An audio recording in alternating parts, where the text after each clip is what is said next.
अस्सलाम वालेकुम व्यूअर्स, कैसे हैं आप? उम्मीद है आप सब खैरियत से होंगे। Welcome to my channel agri और गोलैंड में।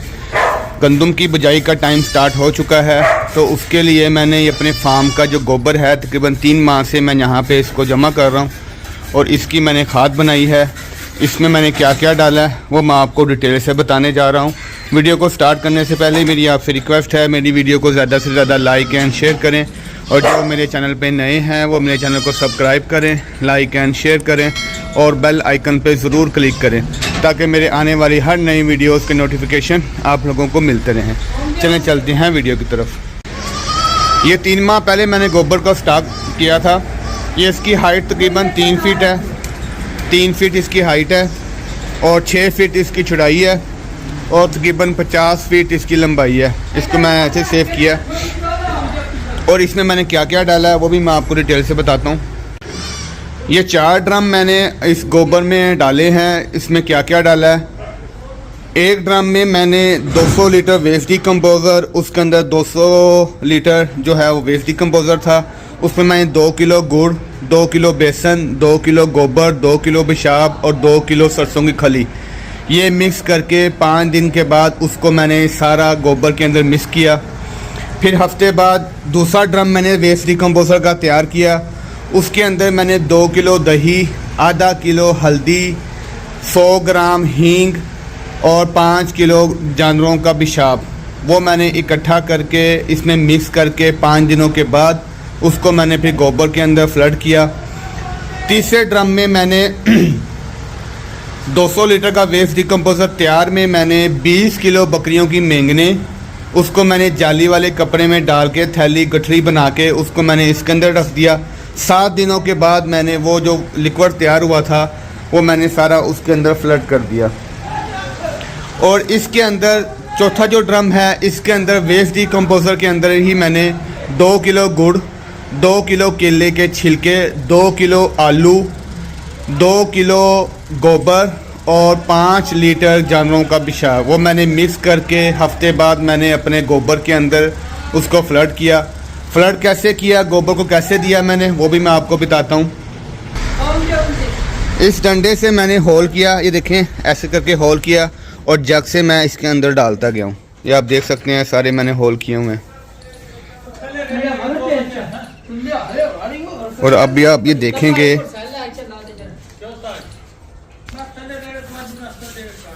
ये कितना प्यारा कंपोस्ट तैयार हो गया। ये आप देख सकते हैं काला भी हो गया है, इसकी स्मेल भी बहुत प्यारी है और ये बहुत अच्छी तरह से ये डिकम्पोस्ट हो गया है। एक किस्म की ये खाद बन गई है, इसके मुकाबले में कोई खाद नहीं है। ये देखिए जहाँ तक भी आप जाएंगे ये बुरबुरा हो गया हुआ है। ये सारा गोबर ट्राली में लदाया जा रहा है और ये जहाँ पे गंदम की बिजाई होगी वहाँ पे इसको फेंका जाएगा। ये तकरीबन 2 से 3 ट्रालियाँ होगी सारी जो मैंने खाद तैयार की है और ये सारा गोबर 1 एकड़ में जाएगा। ये 1 ट्राली फुल भर के ज़मीन में फंकवा दी है। अब ये दूसरी ट्राली तैयार करने लगे, दूसरी ट्राली भरने लगे।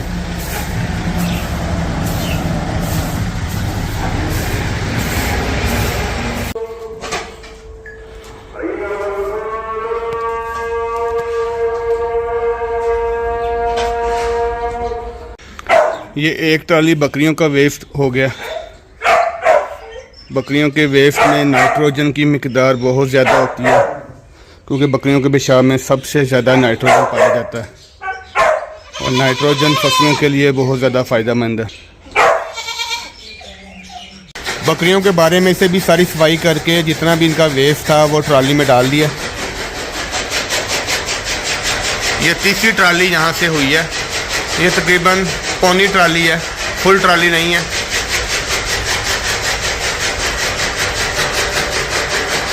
ये सारी यहाँ पे सफाई भी हो गई है।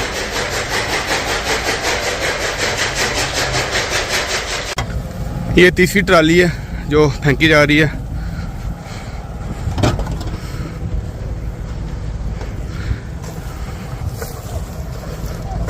फिर जब पानी लगेगा तो ये सारा शीरा इसका जो है वो पूरी एकड़ में चला जाएगा इसका असर।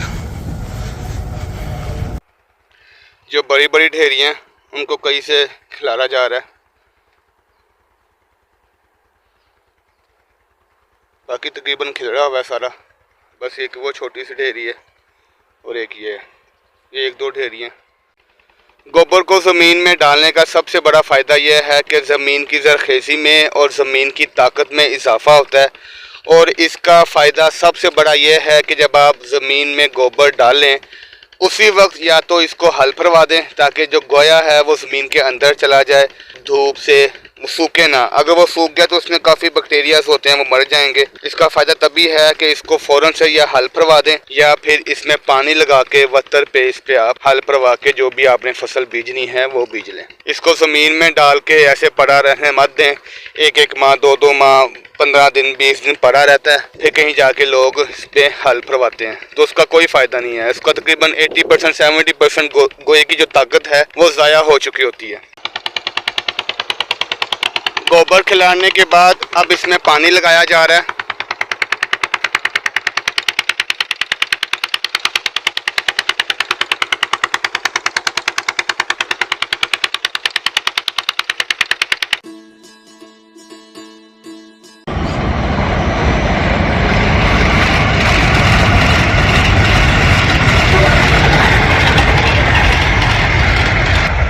जी अल्हम्दुलिल्लाह ये सारा पानी लग चुका है और गोबर का सारा शीरा पूरी पैली में फैल चुका है, ये आप देख सकते हैं।